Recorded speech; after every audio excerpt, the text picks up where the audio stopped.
Anyway, we're going to run this a little differently. We have 3 candidates running for the county treasurer. We're just going to give each one, in order of ballot, how they show up on the ballot, about 10 minutes to speak, and then and explain, the office, their qualifications, what they want to do, all that stuff. We're going to leave the questions and answers kind of off at the end, and if you want to speak to the individual candidates yourself, go right ahead when it's over with. But that's the way we're trying to do it, and try to keep it where it's get a meeting in and out of the way, and have you all introduce the candidates. So we'll start off with Hank Dugie. Thank you, Don, and thank you, Galveston Island Pachyderm. For those of you who don't know me, my name is Hank Dugie, and I am a candidate for Galveston County Treasurer.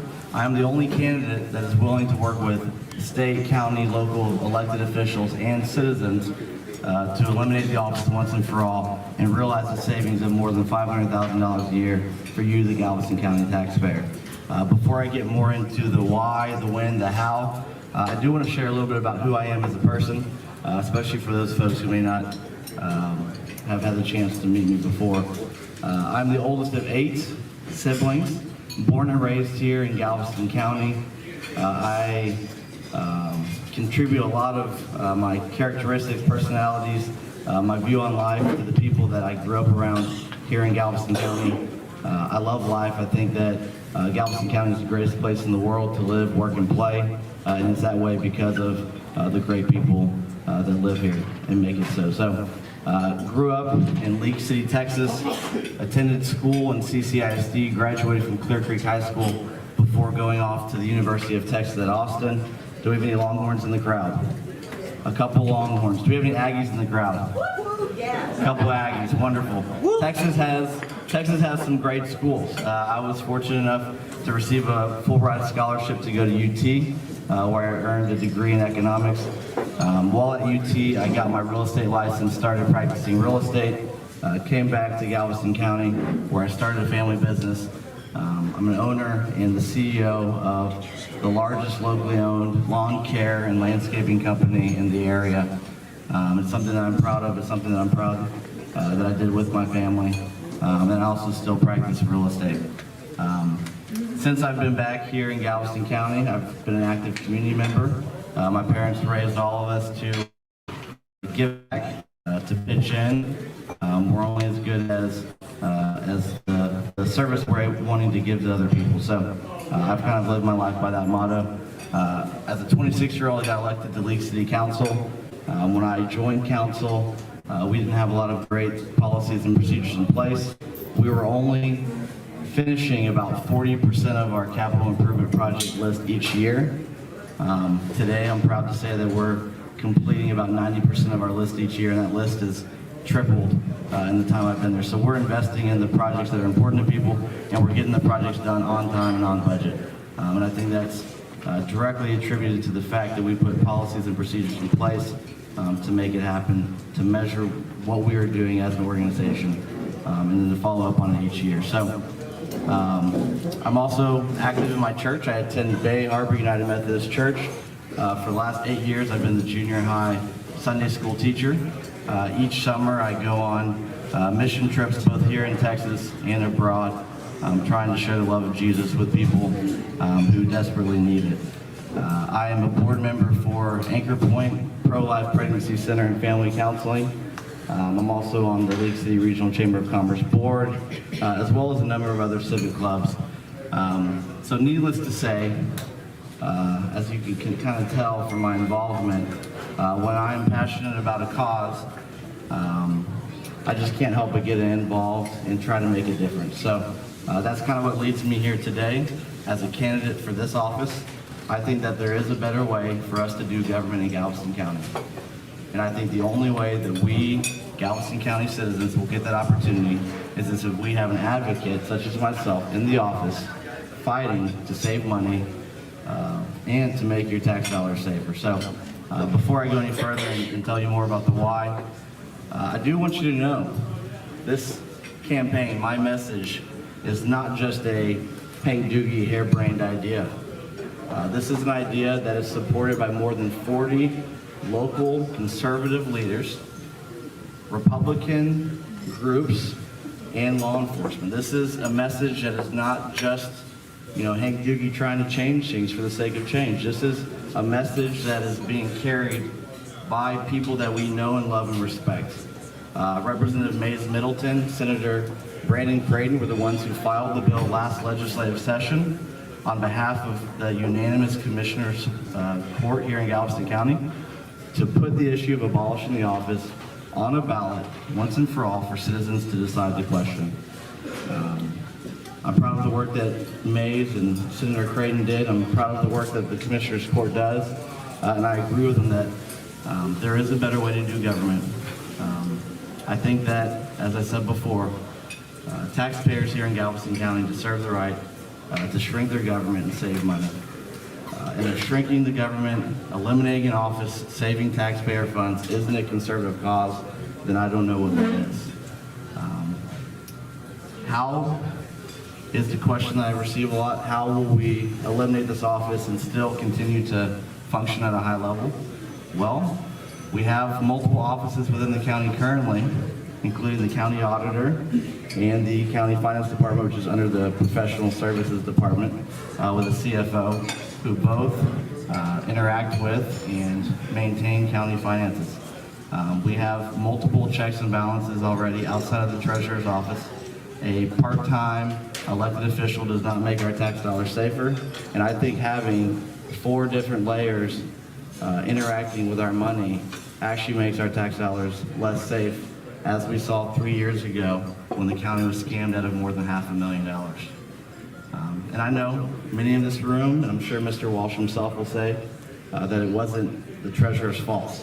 And Ms. Dean, thank you. A lot of people here, I'm sure, say it wasn't the treasurer's fault. But I think it was the institution's fault. And I think the form of our institution, having so many people looking at the same job, redundant job, makes our money less safe. I like to say that when it's everybody's job, it's nobody's job. I am a senior council member, despite my youthful appearance, in the largest city in the county, League City. Our budget is bigger than the county's budget. We do not have an elected treasurer position in League City. We have a professional finance staff that does everything that the county does with its money. It invests money, it works with banks to deposit it, it does payroll. So there's nothing that the county does financially that the city of League City doesn't do. And the city of League City does it without an elected treasurer, without an elected part-time treasurer. It can be done. It will take some effort. It will take some courage.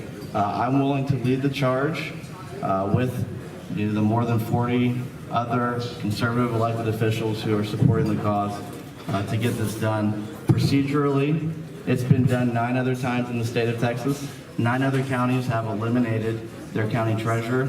The state of Texas eliminated the state treasurer position in 1996. Counties across Texas have also eliminated the county surveyor position. Galveston County was one of those counties that did that. Galveston County also eliminated its legal department a few years ago. Commissioners Court eliminated the internal legal department, and they're realizing, we, the taxpayers, are realizing a savings of close to $1 million a year because of that decision. So there will be a little bit of effort that will need to take place. I believe that there is a better way. I believe that there is a way to get it done, as so many before us have got it done. I ask for your support and your vote in the upcoming primary election. You can visit hankdugie.com to find out more information about me, about the message. You can also contribute. You can also sign up to volunteer. If you have more questions, I'm happy to stay after today and speak with you. There will be plenty more opportunities in the future to do so as well. In terms of timeline of how long it will take to get this issue on a ballot, for you, the voter, to decide and for it to be abolished, from day one of me taking office in January of 2023, we should have the position eliminated by the end of the year. So within 1 year, we should be able to go to the legislature, get added to a ballot, and then in November of 2023, voters will have the right and the duty to vote once and for all. So thank you. I am Hank Dugie. I appreciate your time. I appreciate your support. Thank you. Thank you, Hank. Okay, next we'll have our incumbent treasurer, Kevin Walsh.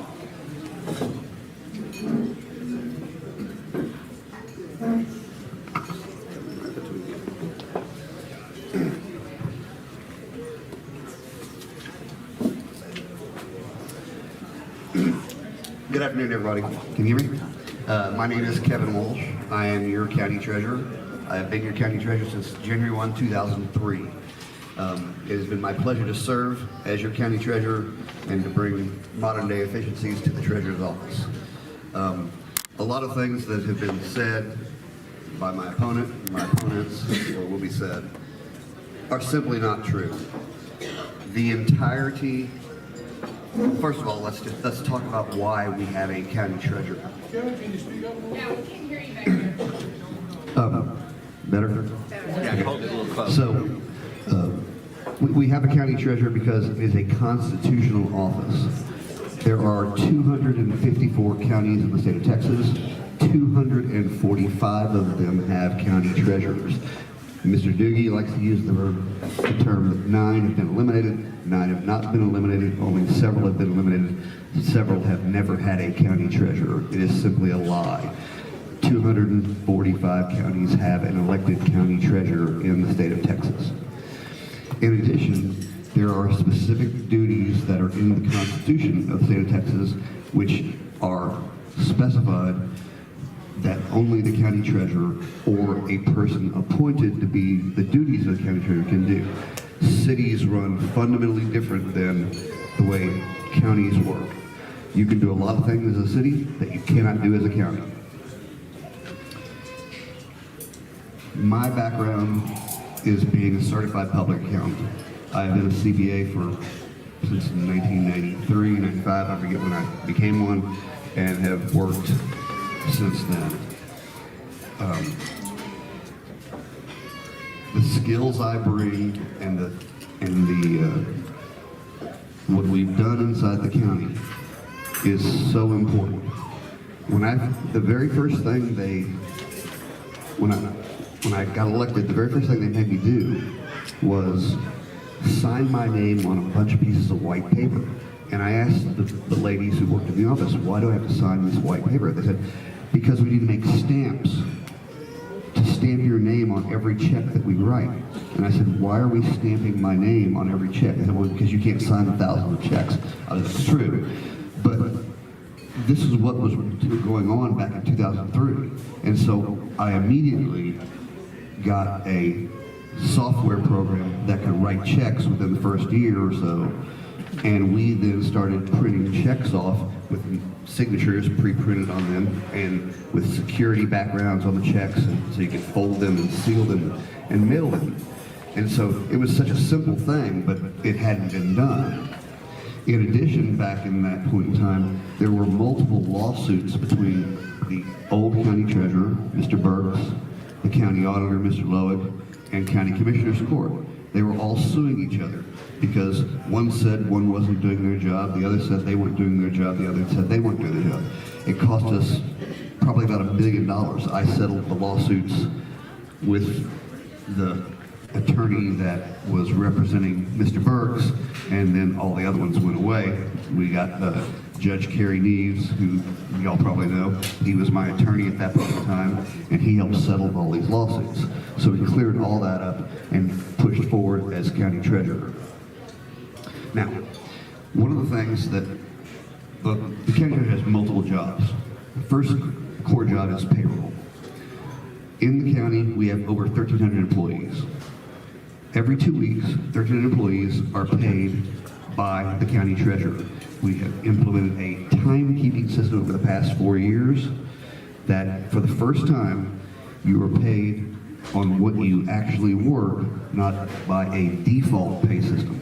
So in the past, we had a system that said, you have to tell us when you didn't work across all these departments and all these employees. Well, now we have an actual timekeeping system where you need to clock in and show that you are working that day. You can do it either on your phone, if you're in a remote location, at a park, or a sheriff's office or otherwise. So these systems are very important to Galveston County, and they cannot be outsourced.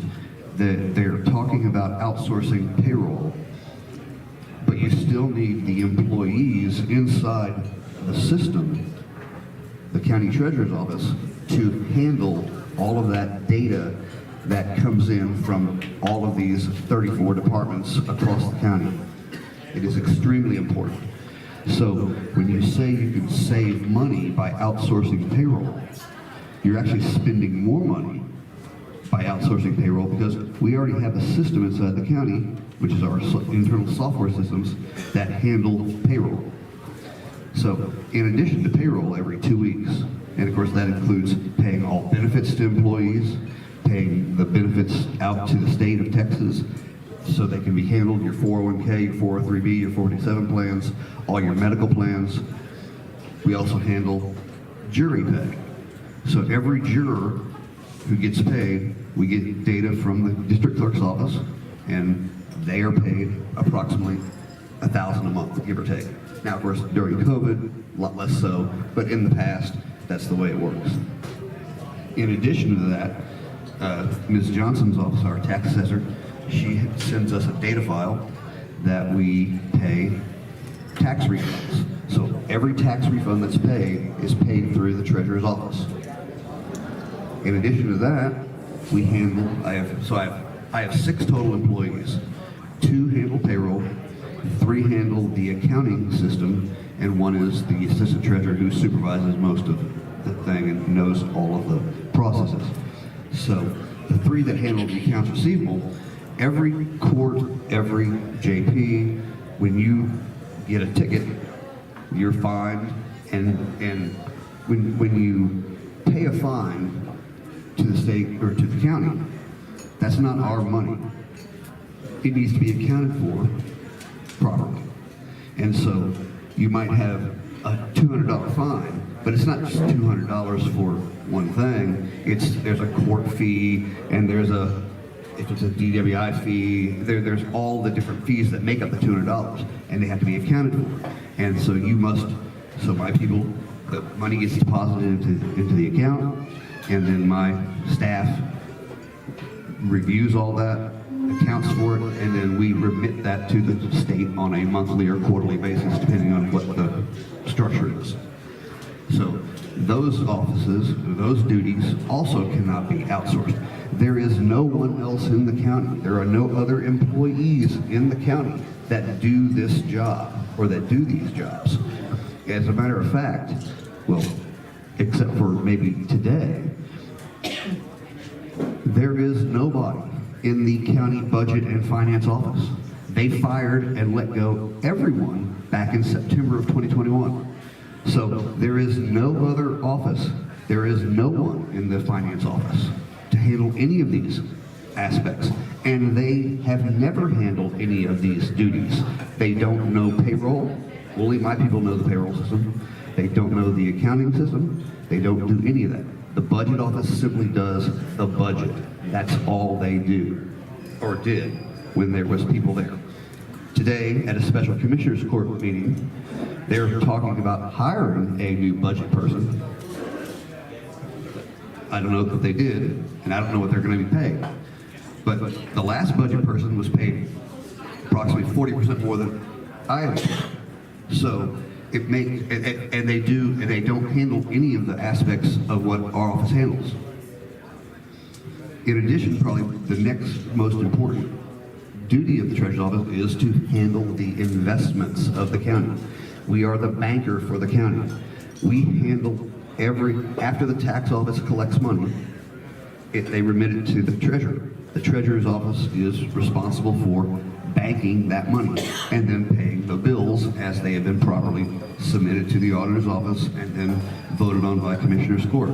And then we remit the funds. But in the interim, the money needs to be invested.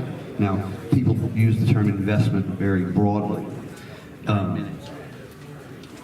We are very limited in how we can invest money.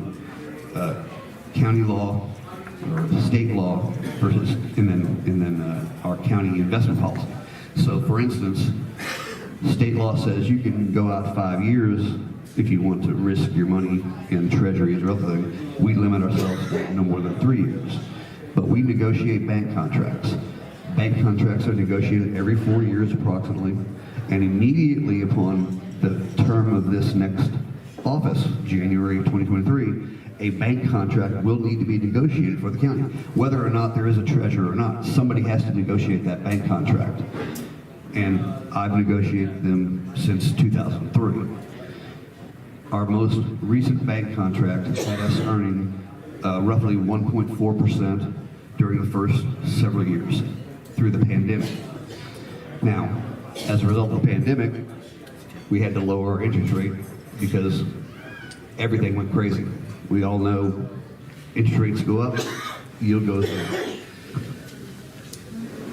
Ready to go? Over the past year, we've earned about $1.2 million in interest. Since 2010, we've earned almost $20 million in interest for the county. Those are big numbers. We've done it. I can do it. My name is Kevin Walsh. I am your county treasurer. Take all these facts seriously. The elimination of the county treasurer's office is nonsense. It's a big lie, and you shouldn't believe it. Thank you. Thank you, Kevin. Okay, now we have our final speaker, Janet Hoffman.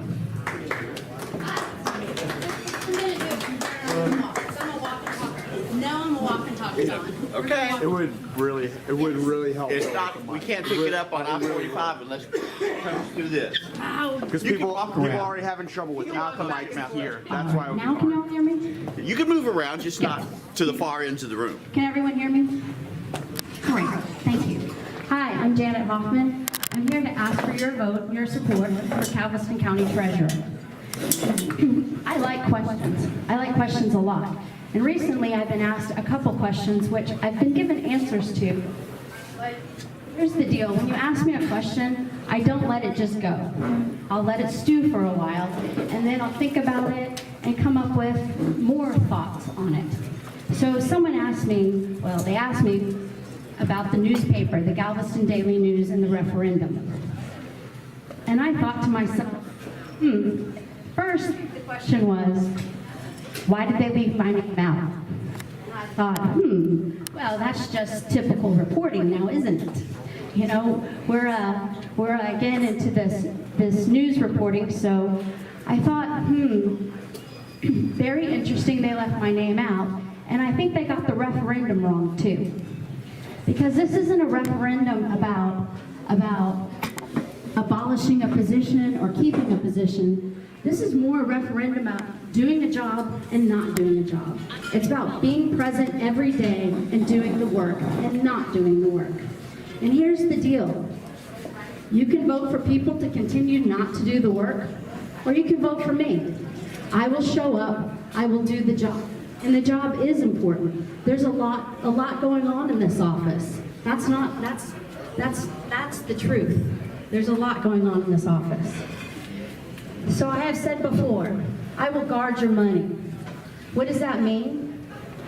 I understand when you're transferring millions of dollars, because I have transferred millions of dollars as a cost engineer for years and years. When you transfer millions of dollars, you ping that account first. You make sure it's a real account. You have them send you confirmation back. You ping it with a denomination between 1 and 50 cents. It's not a complicated process, but it's a process that you must be present to do. I will be present to do that. And I will not lose the $500,000. And when that $500,000 is lost, I will be accountable.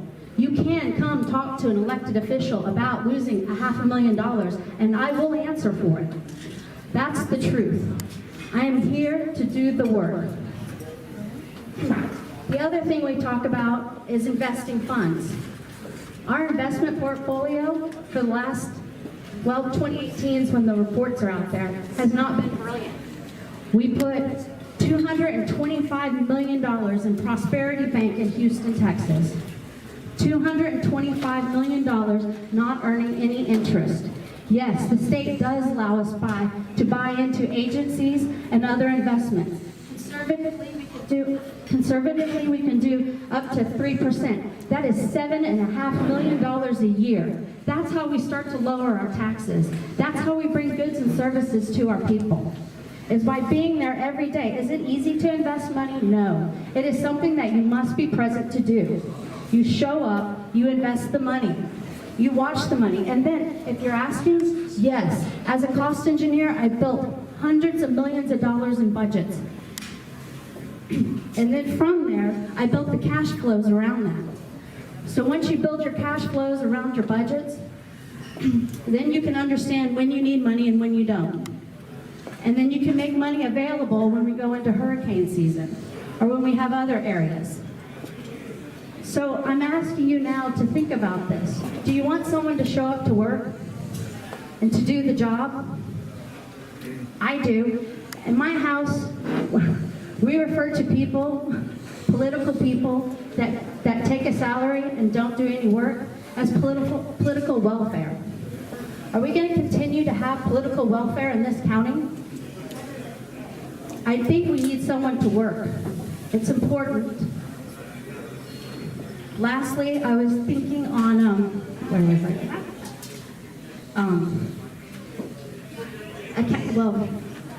Sorry about this. It's about being, communicating with our people. And that's the hardest one. How to communicate and how do you understand what's going on a day-to-day basis. A lot of people don't find accounting very interesting, and you know, it's tough to work on this. But I think that we can work on getting our gold standard. The state has a gold standard, and we're not making it everywhere. We can start communicating with you, the people, about where we're investing, how we're investing. Now, we also talked about payroll. I've heard that again. So you know about me as a cost engineer, I did payroll every week for over 500 people. Again, I never lost any money. I made sure everyone got paid, and not only did I make sure they got paid, I would go the extra mile and make sure that they had a safe and secure place to cash their checks. Because a lot of the guys I work with would take them to the fast cash places. So I put money in the bank and let them go to the bank to cash their checks, so it was safe and secure. These kind of things are important. It's important to listen to what your people want and what they need, and to communicate back what you're doing to help them. And I think we've missed this for a long time now. We need people to talk to us, talk to our elected officials, be available, and then communicate back. I'm going to talk a little bit now about myself. So you know, I'm an engineer. I'm licensed in mechanical and electrical engineering. I graduated from Texas A&M. My degree was in mechanical engineer. I had to learn the electrical engineering portion to pass the test, which meant that I spent 2 years studying and working on electrical engineering. I'm not afraid to work. I'm not afraid to do the job, any job. When I started working, I went to work for Bechtel and in their construction division, and that's where I learned to be a cost engineer. That's where I learned how to manage and develop budgets at hundreds of millions of dollars of budgets. And not only did I develop budgets, but I also did a budget analysis. I would compare our budgets to other budgets. I would reckon that we have not compared our budget to any one of the 247 other counties. I'm sure we've not done any kind of budget analysis in that way to see where we have leaking dollars. Those are cost savings that we can look for and bring back to us, our county, so we can help lower our taxes once again. And you know what, just in a quick analysis, We do that already. it's not available on the line. Oh, okay. So these are all options that we have right now. So we really need to think about what we're going with this office. And there is a lot more analysis to be done in this role. And I think somebody that does analysis on a daily basis and looks and searches is the perfect candidate to do this. So once again, I do not think this is a referendum on whether or not we need the office or not. I think this is more a referendum on whether or not we think someone's going to work the job or not. And I'm here to work it. So please consider me your candidate for Galveston County Treasurer. And on day one, I will work it.